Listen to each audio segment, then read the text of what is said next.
Now, I've made it no secret that I think Ralph Breaks the Internet is one of the worst sequels Disney has ever made. And that should say a lot, considering Disney has made a lot of bad sequels over the years. But that being said, part of the reason I believe Ralph Breaks the Internet is such a bad sequel is because the original Wreck-It Ralph is so good, and therefore its sequel's complete failure is a bad reflection and insult to it. And not to mention, Wreck-It Ralph already had a few different possibilities when it came to a sequel, so for them to go with the one they did is just plain mind-boggling.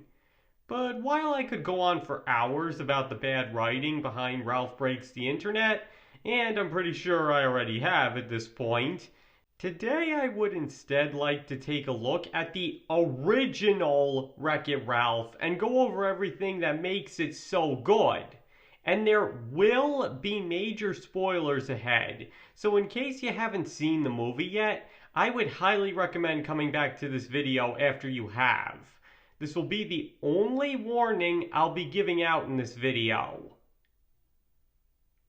Okay, so just to get one thing out of the way first, as I noted in my video on Tangled, which you can find a link in the description to, while I think Wreck-It Ralph is a great movie, it doesn't feel like a Disney movie.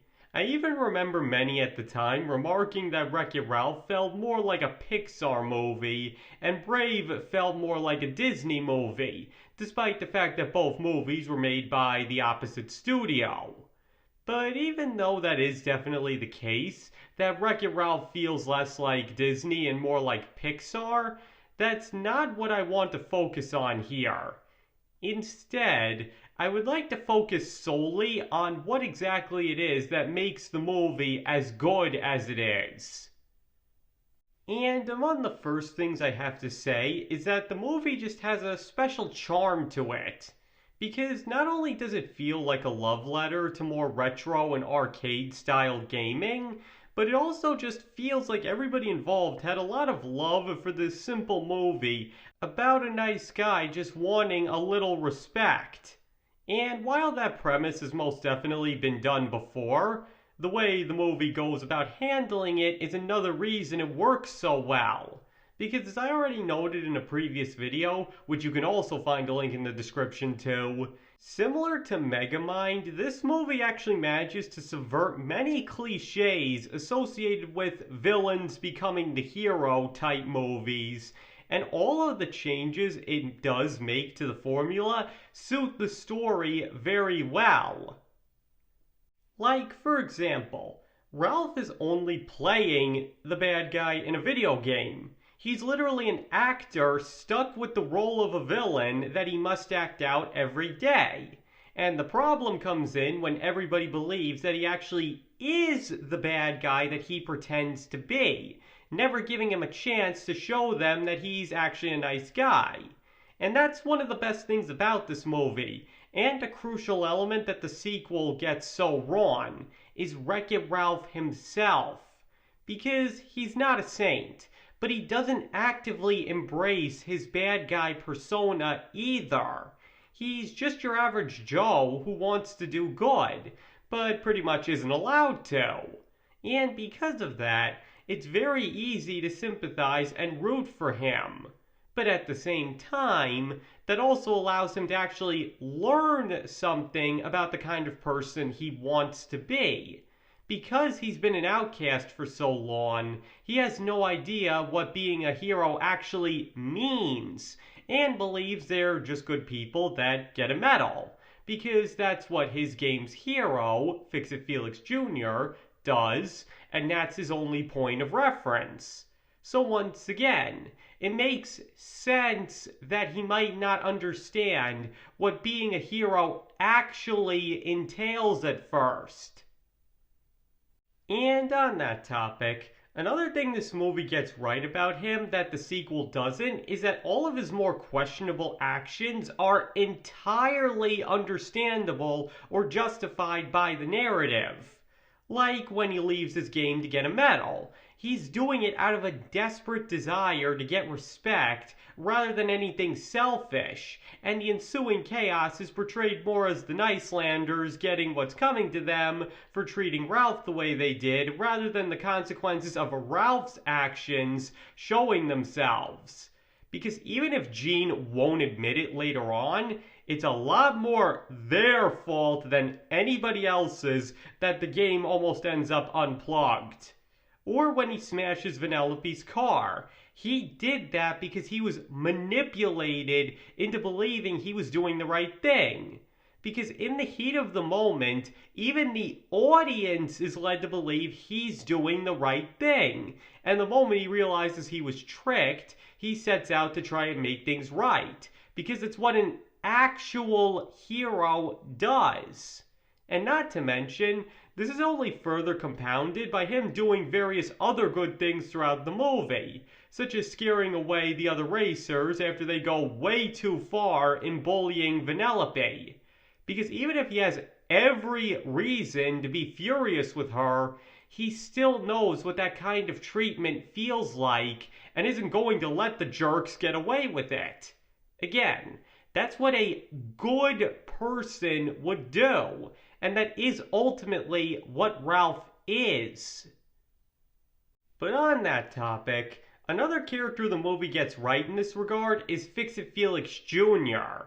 Because just like with Megamind, one would expect him to end up becoming the villain in a reversal of who they're supposed to be.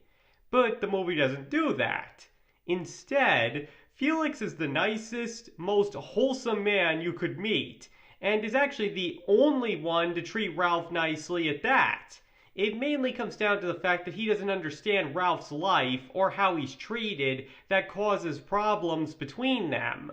And that is understandable on his part, as he's an extremely modest guy living the high life. So he just naturally assumes that Ralph is living the same happy life that he is.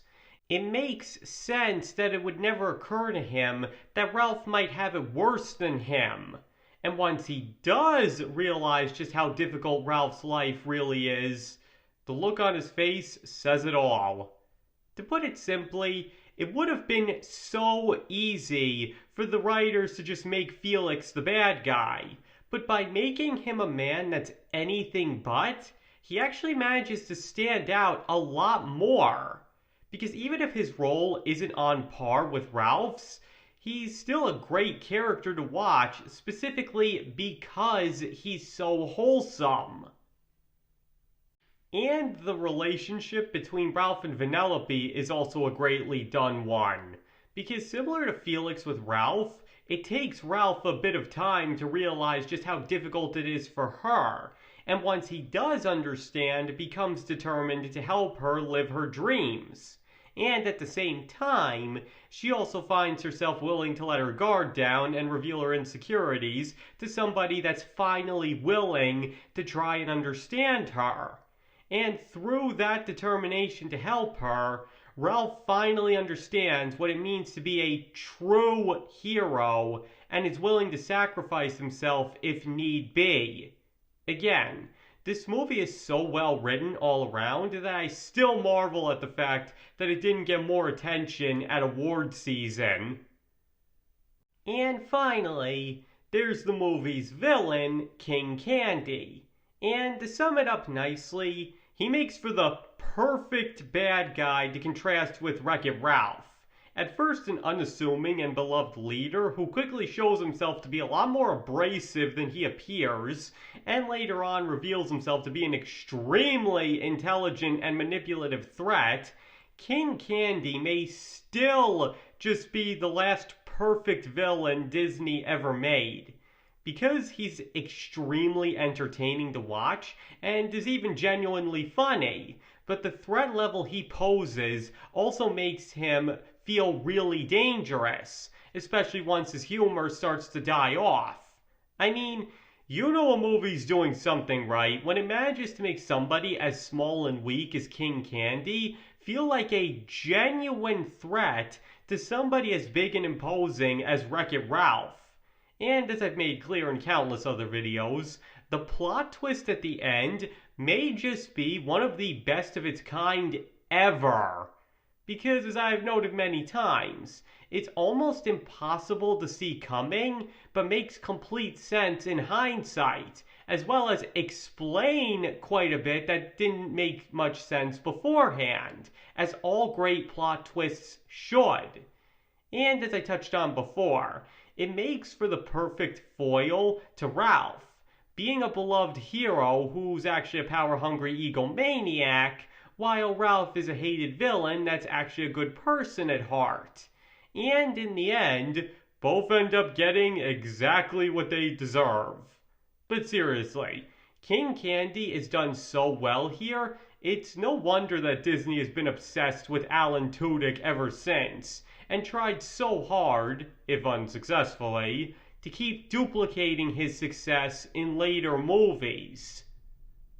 Now, obviously, there's a lot more I could go over here in terms of how great this movie is written, because I didn't even get into the genius move of adding in the Cybugs to help raise the stakes, as well as combining one with King Candy so he can be an actual threat to Ralph at the climax.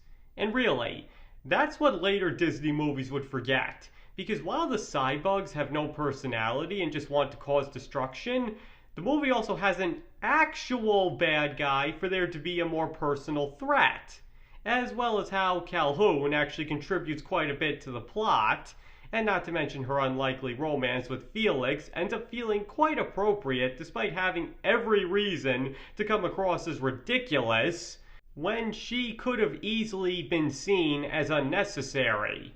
And in addition to King Candy, the humor is done really well too. Okay, so even though I didn't go over everything that could have been explored, the point is that Wreck-It Ralph, unlike its sequel, is an extremely well-written movie and makes for both the perfect ode to retro gaming, as well as its own movie about a villain who just wants a little respect. And that's something else I want to give the movie credit for. It's extremely unpretentious and down-to-earth in what it's trying to be. Because even though it gets a little intense or mature in places, in the end, all it's trying to be is a story that shows what a true hero is all about, and how being a good person will always be its own reward. And despite the premise involving video games, I don't think it could have had a much more timeless moral than that. And losing that element is another major reason its sequel fell off the rails, as well as quite a few other Disney movies around the same time.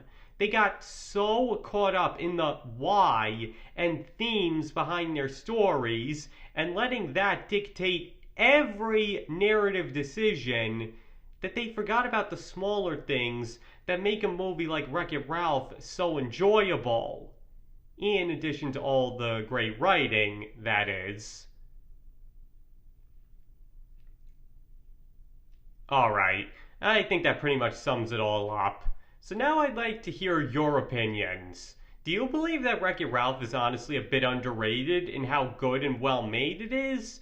Or do you think it's not actually all that good when you get right down to it? Please feel free to let me know in the comments below. And please remember, you don't have to agree with any opinions expressed in this video. You can feel any way you want to about both Wreck-It Ralph and the direction Disney took after it, and if you think I've got it all completely wrong, that's perfectly okay. And thank you all for watching. It is all really appreciated, and I hope to see you all next time.